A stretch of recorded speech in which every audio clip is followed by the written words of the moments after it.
전능하사 천지를 만드신 하나님 아버지를 내가 믿사오며 그 외아들 우리 주 예수 그리스도를 믿사오니 이는 성령으로 잉태하사 동정녀 마리아에게 나시고 본디오 빌라도에게 고난을 받으사 십자가에 못 박혀 죽으시고 장사한 지 사흘 만에 죽은 자 가운데서 다시 살아나시며 하늘에 오르사 전능하신 하나님 우편에 앉아 계시다가 저리로서 산자와 죽은 자를 심판하러 오시리라.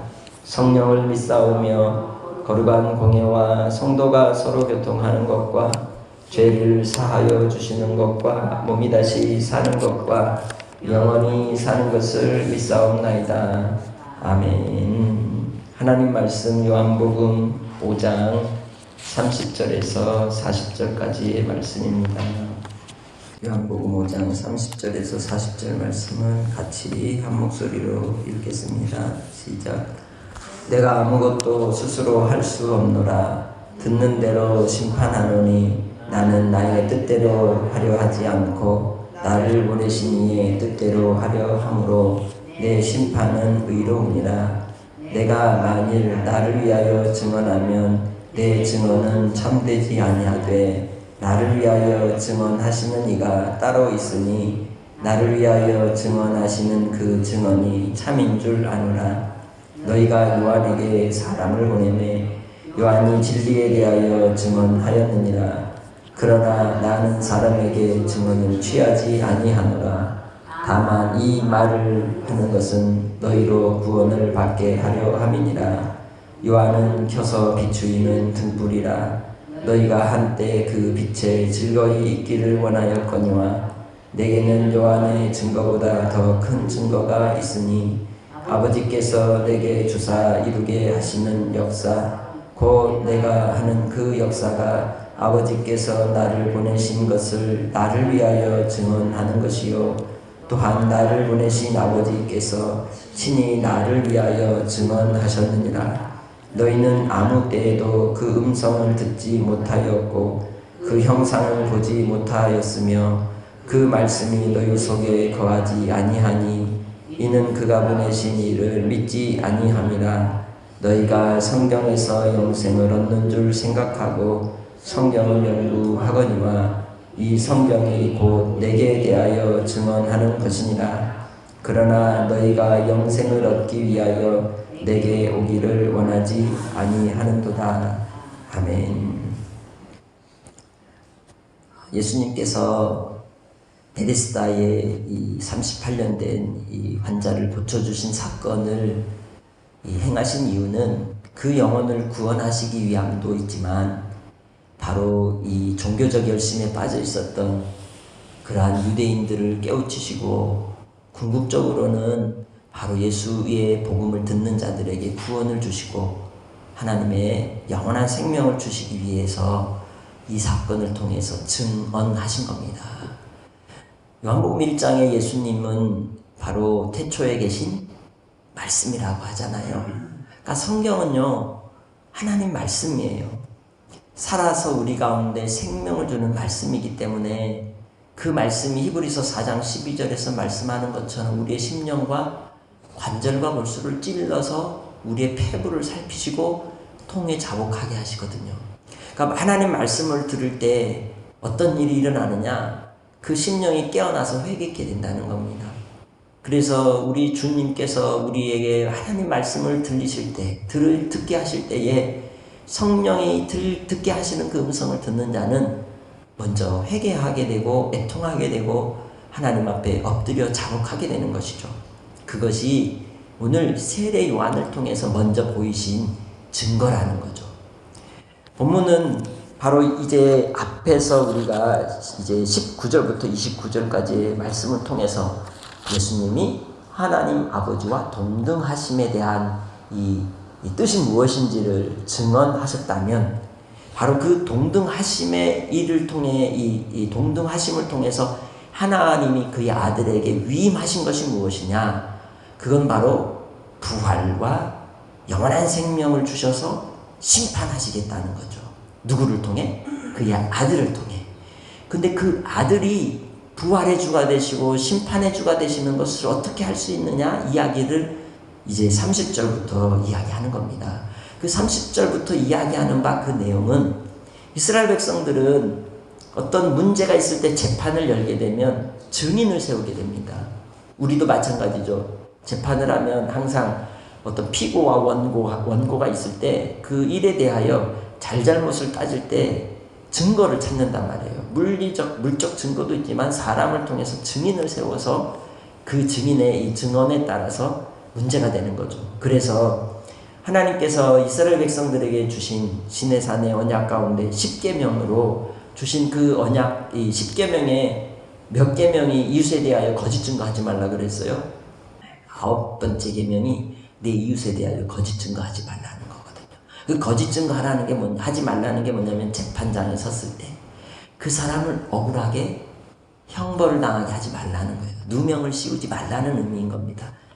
그처럼 예수님께서 이 땅에 하나님의 아들이시오 하나님 아버지와 동등됨으로 심판의 주, 부활의 주, 영원한 생명을 주신 분이 가지신 분이심을 어떻게 할 수 있느냐라고 할 때에 그 이야기를 예수님이 하시는 겁니다. 그래서 30절에 뭐라고 얘기하느냐면 내가 아무것도 스스로 할 수 없노라 말씀합니다.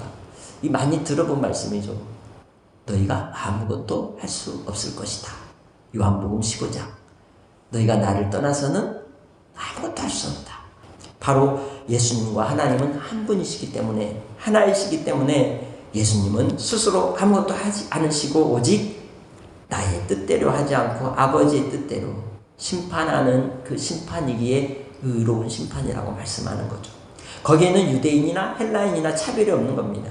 아무리 유대인이라 할지라도 그리고 그들의 율법의 조문을 따라서 세워진 조상들의 유전을 지킨다 할지라도 그들의 그것이 자기 자신을 의롭게 할 수 없다는 겁니다.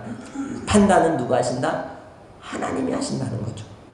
그 하나님의 뜻을 따라 예수 그리스도께서 판단하시는 것이요. 예수님도 그 하나님의 일을 위하여 이 땅에 오셨고 그래서 안식일에 쉬지 않는 거예요.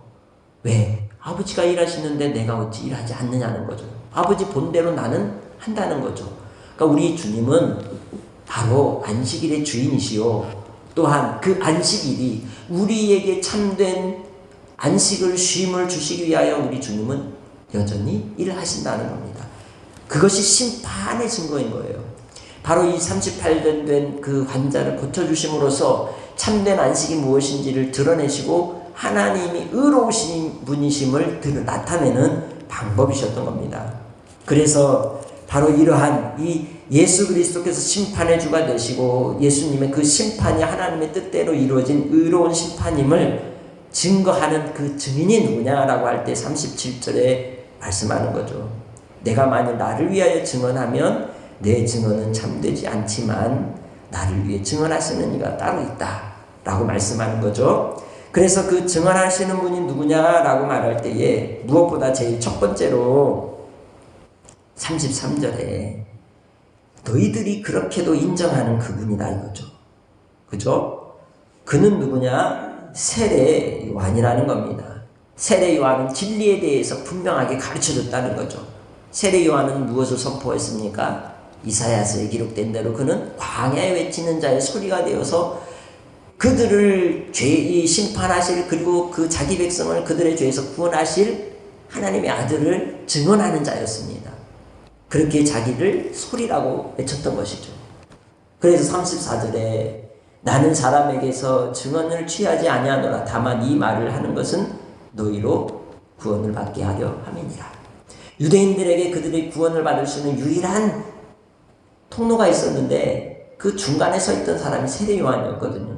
그러니까 세례 요한을 통하여 그들이 아버지께로 돌아오는 마음을 가지고 하나님과 이 백성 사이로 화해케 하는 역할을 세례 요한이 했기 때문에 이 세례 요한의 증언만으로도 그 증언을 믿는다면 그 믿음을 통해 나를 믿고 구원을 받게 된다는 것을 가르쳐주고 있는 겁니다. 그러니까 요한복음 전체에서 우리에게 가르쳐주시는 하나님의 의도가 뭐예요? 너희로 구원을 받게 하려 합니다.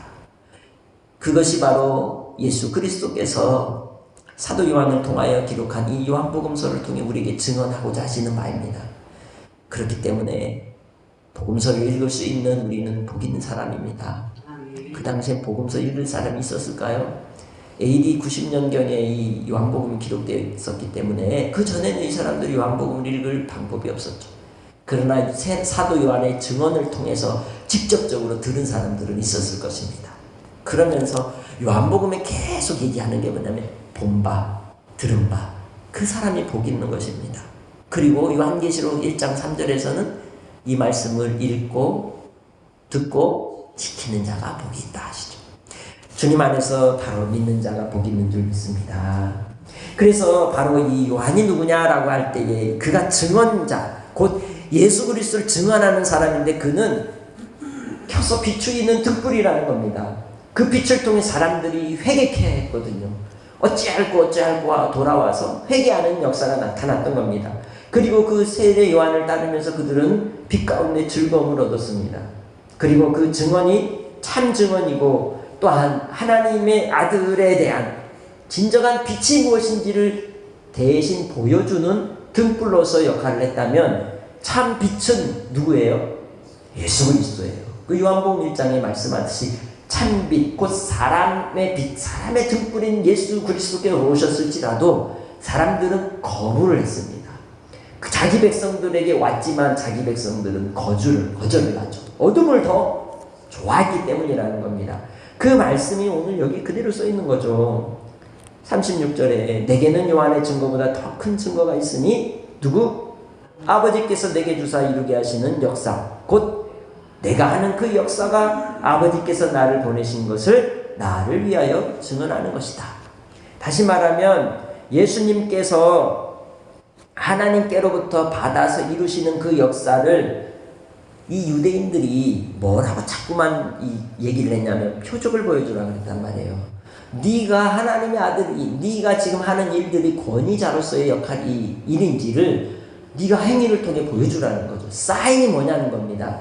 그걸 얘기하는 거죠. 그러니까 예수님이 하나님의 아들이심의 증거가 뭐냐라고 할 때 내가 하는 일이다 이 말이에요. 예수 그리스도를 통하여 가나온 인잔치를 통해서 바로 물이 포도주로 변하는 창조주의 역사가 나타나게 하셨고, 그리고 또한 이제 예루살렘 성전에서 돈 바꾸는 자들, 그리고 짐승을 통해 이제 재물을 사고 파는 자들을 보면서 뒤집어 엎으시면서 아버지의 집을 더럽힌 것에 대해서 책망하시는 그 모습 자체가 사인이라는 거예요. 그 모든 것은 어디에 이미 기록된? 구약 성경에 기록된 바들. 여호와의 열심, 하나님 아버지의 열심을 품은 그 아들이 아버지의 뜻대로 행하신 그 일들을 통해 증언을 하고 있다는 겁니다. 그렇기 때문에 그 증언이 참되다고 말씀하는 겁니다. 그 모든 일은 아버지께서 나를 보내신 것을 나를 위해 증언하는 것이라는 거죠. 그러니까 우리가 예수님을 믿는다라고 말할 때 그 증거가 무엇이냐라고 하는 것과 똑같은 거예요. 야고보서 2장에서는 행함이 없는 믿음은 죽은 믿음이라고 하거든요. 내가 예수 믿는다고 할 때 그 내가 예수 믿는다는 것에 대한 하나님 아버지 앞에 섰을 때 우리가 재판을 받잖아요. 그럼 내가 예수 믿는다는 증거가 뭐냐는 거예요. 네 증인이 뭐냐는 거예요. 네 삶의 행실이라는 거죠. 그것이 내 증인이 되는 것이고, 또 한 분은 누구냐면 우리에게 인치신 성령님. 그 성령님과 우리의 삶의 흔적, 내 삶의 행실이 결국은 내가 믿느냐 믿지 않느냐의 증인이 되는 것입니다. 마찬가지로 예수님께서 바로 이 세례 요한을 통하여 주셨던 그 증거보다 더 큰 증거를 통해서 두 번째로 주신 바는 바로 하나님의 아들이심으로써 행하시는 일들, 왕의 신하의 아들을 죽기 직전에 있던 그 아들을 말씀하심으로 살리신 것, 또한 수가성의 여인이 그렇게도 그가 사모하였던 메시아를 기다리는 그 여인을 찾아가 그에게 복음으로 구원의 은혜를 베푸시고 사마리아 영적 부흥의 역사가 일어났던 사건, 이러한 모든 사건 속에서 바로 예수 그리스도의 증거고 표적이라는 것을 이야기하는 겁니다. 그걸 다른 말로 하면 계시예요. 계시가 뭐예요? 하나님이 하나님 되심을 보이시는 거거든요. 그 계시는 성경이에요. 그러니까 그 계시란 곧 로고스인 거죠. 요한복음 1장에서 얘기하는 태초에 말씀이 계시니라. 이 말씀이 하나님과 함께 계셨으니 곧 이 말씀이 하나님이신 것처럼 예수 그리스도가 곧 이 계시이시고 말씀이시고 하나님이시라는 걸 예수님이 지금 얘기하는 겁니다. 그래서 그렇게 증언함에도 불구하고 37절에 읽어볼까요? 시작. 또한 나를 보내신 아버지께서 친히 나를 위하여 증언하셨느니라. 너희는 아무 때에도 그 음성을 듣지 못하였고 그 형상을 보지 못하였으며. 그러니까 이 말씀은요, 지금 어디를 지금 설명하는 것과 똑같냐면 요한복음 1장을 예수님 설명하는 것과 똑같아요. 예수 그리스도 안에 요한복음 1장 14절에 예수 그리스도 안에 뭐가 있어요? 본체의 형상이신 하나님의 형상이 나타나서 그에는 은혜와 진리가 충만함이 그대로 나타나거든요. 그걸 통해서 하나님의 형상을 보게 되고 또 그 음성을 듣게 되고 예수 그리스도께서 하시는 말씀이고 누구의 말씀인데? 하나님 아버지의 말씀인데 그들은 듣지를 못하는 거예요. 들을 귀가 없는 것이죠. 왜? 38절에 얘기합니다.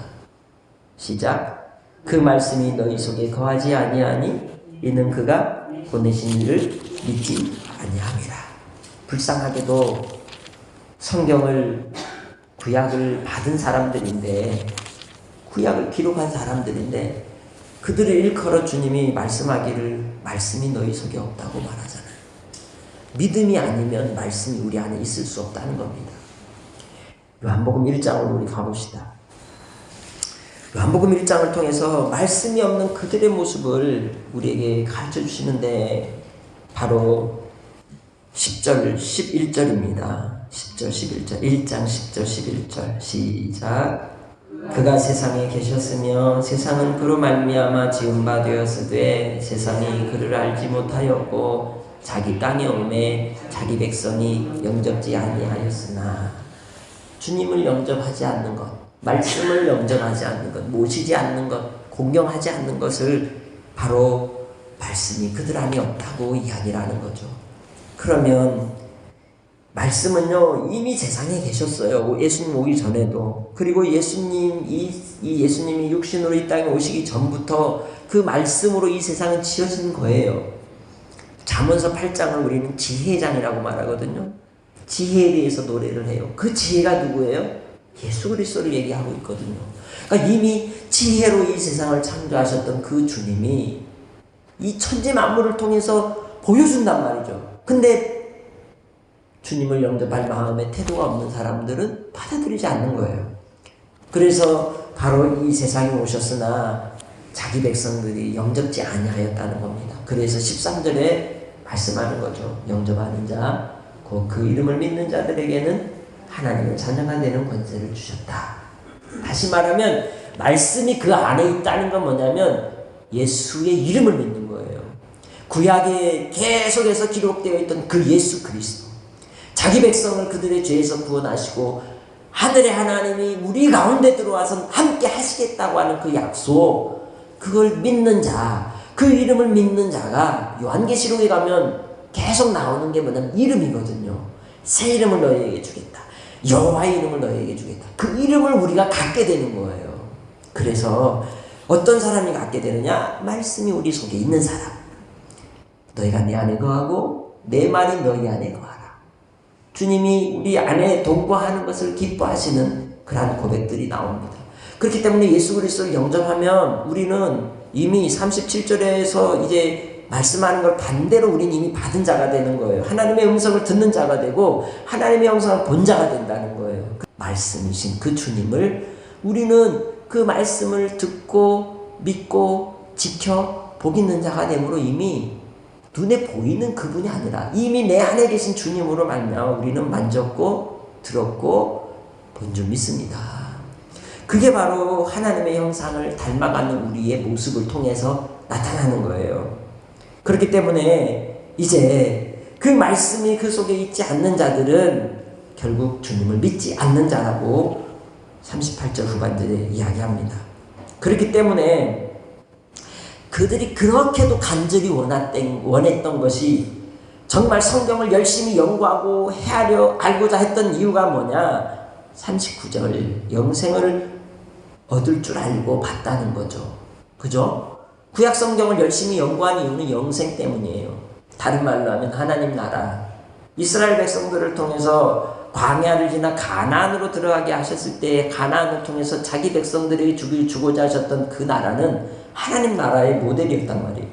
그렇기 때문에 그 하나님의 나라, 그 하늘의 기업을 얻는 영생을 성경을 통해서 얻고자 그렇게 간절히 연구하고 상고했지만 그 표적이 예수인데, 그죠? 성경도 예수 그리스도를 보여주는 표적인데, 사인인데, 그럼에도 불구하고 그들은 그 주님이 왔는데 오지 않았다는 거예요. 가까이 가지 않는 거죠. 원하지 않는다는 겁니다. 왜 그렇겠습니까? 자기의 어둠이 드러날까, 자기의 죄악에 자기의 추함이 드러날까 하여 숨기고자 하는 것입니다. 이 세상의 모든 사람들을 보십시오. 예수를 믿는 사람이나 믿지 않는 사람이나 누군가가 나에 대해서 어떤 일을 지적하면 마음을 추스리고 고개를 숙이기보단 어때요? 더 목을 핏대를 세우면서 더 크게 언제 내가 그랬냐고 부인 먼저 하는 것을 보지 않습니까? 이 세상 사람들이 다 그렇습니다. 누구 이유로? 아담과 하와가 선악과 따먹은 뒤에 아담은 누구 핑계대고 하와 핑계대고, 하와는 누구 핑계대고 뱀 핑계대고, 그렇게 핑계대는 인생이도록 말았어요. 그게 원죄의 흔적인 것입니다. 그렇기 때문에 성경에서 예수 그리스도가 계시고 그 예수 그리스도를 증언하고 있음에도 불구하고 하나님의 말씀을 통해 영생을 얻지 못하는 그 유대인들에 대하여 주께서 책망하고 있는 것입니다. 이 내용들은 결국, 이 부분들은 요한복음 16장으로 가면 또 다른 증인을 보내주세요. 요한복음 14장, 15장, 16장에 예수님이 보낸 증인이 계세요. 증언자. 그가 바로 파라클레이토스, 우리 곁에서 대변해 주시는 분, 성령님이거든요. 성령께서 뭐라고 말씀하느냐? 죄에 대하여, 의에 대하여, 심판에 대하여 세상을 책망하리라고 그러셨어요. 그것이 바로 성령께서 우리와 함께 하심으로 이제는 성령이 내 안에 거하시는 내가 죄에 대하여, 의에 대하여, 심판에 대하여 증언하는 증인이 나도 함께 되는 거예요. 마태복음 28장에서 얘기한, 우리가 세상을 많은 사람들에게 가서 제자를 삼고 아버지와 아들과 성령의 이름으로 세례를 주고 주님이 가르치신 걸 지키게 함으로써 죄에 대하여, 의에 대하여, 심판에 대하여 선포하고 책망하고 주님이 나와 함께 하심으로 모든 사람은 우리가 하나님의 사람인 것을 알게 될 줄 믿습니다. 그렇기 때문에 예수님을 믿게 하는 증언을 이제 말씀할 때에 뭔 얘기를 했냐면, 첫 번째는 세례요한, 더 큰 증언은 예수님이 행하신 일 그랬죠. 그리고 세 번째로 이제 성경이 예수 그리스도를 증언하고 있다고 이야기를 했어요. 예수님은 예수님 친히 당신을 증언하는 것이 아니라 바로 내 앞서 나를 위하여 하나님의 의를 이루기 위해 세례를 베풀었던 세례요한을 통해, 또한 예수님이 행하신 표적과 기사와 능력들을 통하여, 그리고 이미 성경을 기록하게 하심으로써 그 성경 속에 나타난 예수 그리스도의 예표들을 통해서 이미 그걸 읽는 자는 영생을 얻는다는 거예요. 그럼에도 불구하고 얻지 못하는 이유는 그들의 마음에 주의 말씀이 없고 주님을 모시지 않기 때문이다. 우리가 신앙생활할 때 우리는 어떻게 신앙생활합니까? 교회만 왔다리 갔다리 한다고 신앙생활이 되는 게 아니죠. 하나님 말씀을 사모해야 하고 말씀의 사람이 되어야 합니다. 말씀이 없으면 그냥 무늬만 수박이에요. 그 비 맞으면 수박 무늬 싹 다 날아가 버리면 나중에 봤더니 뭐예요? 호박이. 그럴 수 있다는 거예요. 속이 수박이어야지. 그렇기 때문에 말씀이 내 안에서 넘쳐 흘러야 되는 거예요. 그러니까 성경 12구절 우리 2월 첫째 주에 암송대회 할 때 하시라고요. 그 말씀이 내 안에 풍성하게 거하는 은혜를 누리는 겁니다. 비록 학식이 풍성하고 공부를 많이 한 신학 박사가 아니어도요, 하나님 말씀을 진실한 마음으로 생명의 말씀으로 붙잡는 사람이 복 있는 사람이에요. 그렇기 때문에 오늘 말씀 속에서 우리는 우리가 예수를 믿을 수밖에 없는 그 증거가 세례 요한과 예수님의 행하신 기적과 능력들과 표적들과 또한 성경을 통해서 이미 예수 그리스도를 영생의 주가 되심을 설명하고 있다는 것을 믿음으로써 받는 자가 바로 구원받는 자라는 것을 주님이 말씀하셨고 구원을 우리에게 주시기 위해서 오늘도 교훈해 주신 줄 믿고 하나님 자녀됨을 기뻐하시기 바랍니다. 아멘. 감사하시기 바랍니다. 아멘. 그리고요, 우리는 예수를 믿기 때문에 죄에서 자유한 자가 된 겁니다. 그리고 또한 예수님이 이곳에 계시지 않고 부활 승천하셔서 우리의 모든 죄와 사망을 이기셨기 때문에 우리가 의로운 자가 된 거예요. 그리고 이 세상 임금들이 예수 그리스도의 십자가로 말미암아 다 파괴되고 결박을 당하고 멸망을 당하여 사망 권세를 이기심으로 이제 우리는 그리스도 안에서 우리가 승리자가 되었기 때문에 하나님의 심판을 면하고 생명의 부활로 소망 가운데 살 수 있는 줄 믿습니다. 그러면 우리는 어떻게 살아야 된다 그랬어요? 29절 말씀 시작. 선한 일을 행한 자는 생명의 부활로 악한 일을 행한 자는 심판의 부활로 나오리라. 주님 안에서 긍휼과 자비를 따라서 주의 선하심을 이루며 살아가시기 바랍니다. 모든 일을 할 때 누구에게 하든 주께 하든 하면 되는 거예요. 주님 안에서 높고 낮은 것도 없고요, 부유하고 빈궁한 것도 없는 겁니다. 우리의 삶은 잠시 잠깐이에요.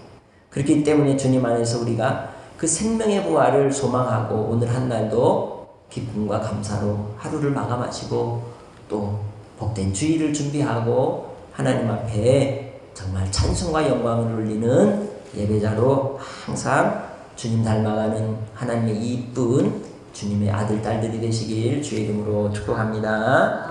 하나님 아버지 감사합니다. 오늘도 주의 은혜 가운데 우리 주 예수 그리스도께서 하나님의 아들이심과 또 심판의 주 되심을 증언하는 이가 있으니 세례 요한이요 또 더 큰 증거는 예수 그리스도께서 하나님 아버지께로부터 받아 행하신 표적들이고 또한 성경이 예수님을 알려주고 있어 그 예수님을 믿는 자가 영원한 생명을 얻게 되는 그러한 은혜를 누리게 하시니 감사합니다. 오늘 우리의 삶을 통하여 달마다 생명의 부활의 삶으로 살아가게 하시고 오늘도 간구하며 기도하는 모든 우리의 눈물과 또한 우리의 기도의 제목들에 응답하여 주옵소서. 감사하고 예수님의 이름으로 기도합니다. 아멘. 하늘에 계신 우리 아버지여 이름이 거룩히 여김을 받으시오며 나라 임하옵시며 뜻이 하늘에서 이룬 것 같이 땅에서도 이루어지이다. 오늘날 우리에게 일용할 양식을 주옵시고 우리가 우리에게 죄 지은 자를 사하여 준 것 같이 우리 죄를 사하여 주옵시고 우리를 시험에 들게 하지 마옵시고 다만 악에서 구하옵소서. 대개 나라와 권세와 영광이 아버지께 영원히 있사옵나이다. 아멘.